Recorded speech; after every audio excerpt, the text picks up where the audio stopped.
berdasarkan fisik dan interaksi, dan ukuran kelas sesuai dengan jumlah siswa per kelas. Mengatur lingkungan fisik bagi pengajaran merupakan titik mulai yang logis untuk pengelolaan ruang kelas, karena hal ini merupakan sebuah tugas yang dihadapi semua guru sebelum kegiatan kelas dimulai.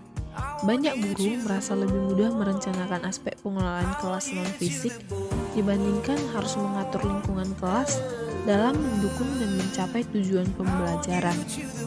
Hal-hal yang harus dipertimbangkan dalam mengatur ruang kelas umum di tingkat sekolah dasar yang mempunyai banyak instrumen dan perabotan seperti meja guru dan siswa, rak buku, lemari buku, kursi guru dan siswa, serta lemari arsip. Mungkin juga ada peralatan elektronik seperti proyektor, komputer, speaker atau audio.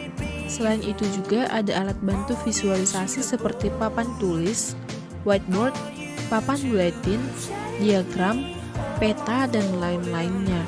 Terakhir, guru juga memberikan sentuhan personal bagi sebuah ruang kelas seperti tanaman, akuarium, dan berbagai pernak-pernik hasil karya siswa.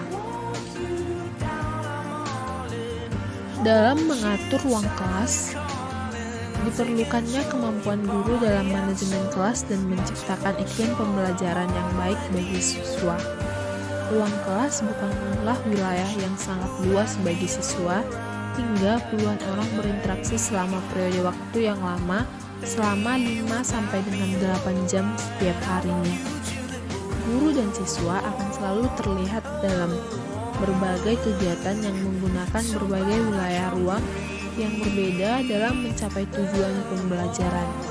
Guru akan selalu memfasilitasi kegiatan-kegiatan pembelajaran dengan baik. Jika guru mengatur kelas yang memungkinkan pergerakan yang teratur, mempertahankan distraksi seminimal mungkin, dan menggunakan ruang kerja yang efisien.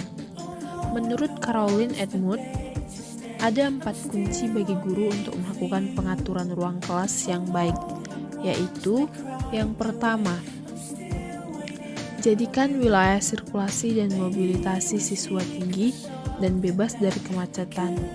Yang kedua, pastikan setiap siswa dapat dipantau dengan mudah oleh guru. Yang ketiga, menjaga agar instrumen pengajaran yang sering digunakan dan perlengkapan siswa mudah diakses.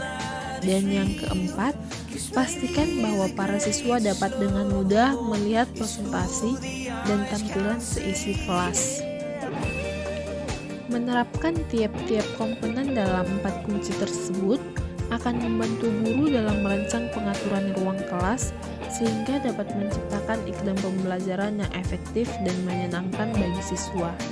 Komponen-komponen di atas dapat diaplikasikan guru dengan memperhatikan beberapa aspek penting pengaturan kelas seperti yang pertama, ruangan, dinding, dan langit-langit. Ruang dinding dan papan buletin menyediakan tempat untuk memfasilitasi dalam menampilkan ruang atau display hasil karya-karya siswa dan instrumen yang relevan dengan pembelajaran seperti tugas-tugas yang diberikan guru, peraturan kelas, jadwal pelajaran, piket kelas, jam dinding, pernak-pernik hiasan dinding, dan hal menarik lainnya. Yang kedua, pengaturan ruang lantai. Salah satu titik mulai yang baik bagi rencana pengaturan ruang kelas adalah menentukan di mana guru dan siswa akan menyelenggarakan pembelajaran kelas dengan duduk di kursi, berdiri, ataupun duduk di tempat di lantai dengan suasana yang santai. Yang ketiga, pengaturan meja dan kursi siswa. Guru harus menentukan pengaturan tempat duduk yang dibuat bervariasi untuk menciptakan suasana baru dan menarik bagi siswa. Meja tulis siswa dapat diatur berkelompok, berjajar, berbaris, melingkar, setengah lingkaran, tapal kuda, dan sebagainya yang disesuaikan dengan tujuan pembelajaran yang akan dicapai. Yang keempat, pengaturan lemari buku dan material pembelajaran.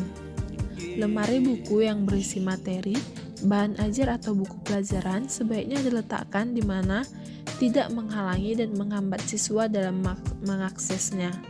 maka letaknya harus dapat mudah dilihat dan diakses ataupun diawasi dengan mudah serta tidak menghalangi jalan.